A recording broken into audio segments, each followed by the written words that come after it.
ഇടുക്കി അടിമാലിയിൽ ക്യാൻസർ രോഗബാധിതയെ കെട്ടിയിട്ട് കവർച്ച. അടിമാലി വിവേകാനന്ദ നഗറിലാണ് സംഭവം. ഉഷ സന്തോഷ് എന്ന സ്ത്രീയാണ് പരാതിക്കാരി. ഇവരെ കട്ടിലിൽ കെട്ടിയിട്ട് വായിൽ തുണി തിരുകി 16,000 രൂപ കവർന്നതായാണ് പരാതി. സുബിൻ തോമസ് ചേരുന്നുണ്ട് കൂടുതൽ വിവരങ്ങളുമായി. സുബിൻ, ഈ കളവ് നടത്തിയവരെ പറ്റി ഏതെങ്കിലും തരത്തിലുള്ള വിവരങ്ങൾ പോലീസിന് ലഭിച്ചിട്ടുണ്ടോ? അന്വേഷണം നടക്കുന്നുണ്ട്. ഇതുവരെയും ഈ പ്രതിയെപ്പറ്റി ഒരു വ്യക്തമായ സൂചന ലഭിച്ചിട്ടില്ല. ഇന്ന് രാവിലെയാണ് ഇത്തരത്തിൽ മനുഷ്യ മനസാക്ഷിയെ തന്നെ ഞെട്ടിക്കുന്ന രീതിയിൽ രോഗബാധിതയായി ക്യാൻസർ രോഗബാധിതയായ ഒരു സ്ത്രീയെ കെട്ടിയിട്ട ശേഷം വീട്ടിൽ നിന്ന് 16,000 രൂപ കവരുന്നത്. ഇന്ന് രാവിലെ 7 മണിയോട് കൂടിയാണ് ഇയാൾ വീട്ടിലെത്തുന്നത്.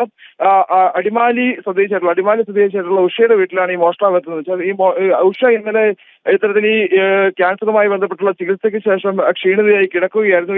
ഈ സമയത്ത് പുലർച്ചയോടുകൂടി തന്നെ ഇയാൾ ഈ ഒരു പ്രദേശത്തെത്തുന്നു. ശേഷം ഈ വീട്ടിൽ നിന്ന് ഭർത്താവും അതുപോലെ തന്നെ മകളും ഇറങ്ങിയ സമയം നോക്കി തന്നെ ഇയാൾ ഈ വീടിനുള്ളിൽ കടക്കുകയും ഉഷയുടെ കൈകാലുകൾ കെട്ടിയിടുകയും ശേഷം വായിക്കുള്ളിലേക്ക് തുണി തിരികെ വെച്ച ശേഷമാണ് ഈ അലമാരിയിൽ സൂക്ഷിച്ചിരുന്ന ഈ ഒരു 16,000 രൂപ അപഹരിച്ചുകൊണ്ട് പോകുന്നത്. തുടർന്ന് നാട്ടുകാർ നടത്തിയ പരിശോധനയിലാണ് ഇത്തരത്തിൽ വീടിനുള്ളിൽ ഉഷയെ കെട്ടിയിട്ട നിലയിൽ കണ്ടെത്തുന്നത്. തുടർന്നാണ് ഇത് ഈ ഒരു മോഷണ വിവരം പുറത്തറിയുന്നതും ഉടൻ തന്നെ പോലീസിൽ വിവരം അറിയിക്കുകയും ചെയ്തു. എന്തായാലും വിപുലമായ അന്വേഷണം തന്നെ അതിനുശേഷം പോലീസ് നടത്തിയെങ്കിലും ഈ മോഷ്ടാവിനെ ഇതുവരെ കണ്ടെത്താൻ സാധിച്ചില്ല. ഇതിൽ ഏറ്റവും വിഷമമുണ്ടാക്കുന്ന ഒരു കാര്യം എന്നുള്ളത് ഒരു നിർധന കുടുംബമാണ്. ഇത്തരത്തിൽ വർഷങ്ങളായി ക്യാൻസർ രോഗിയാണ് ഉഷ.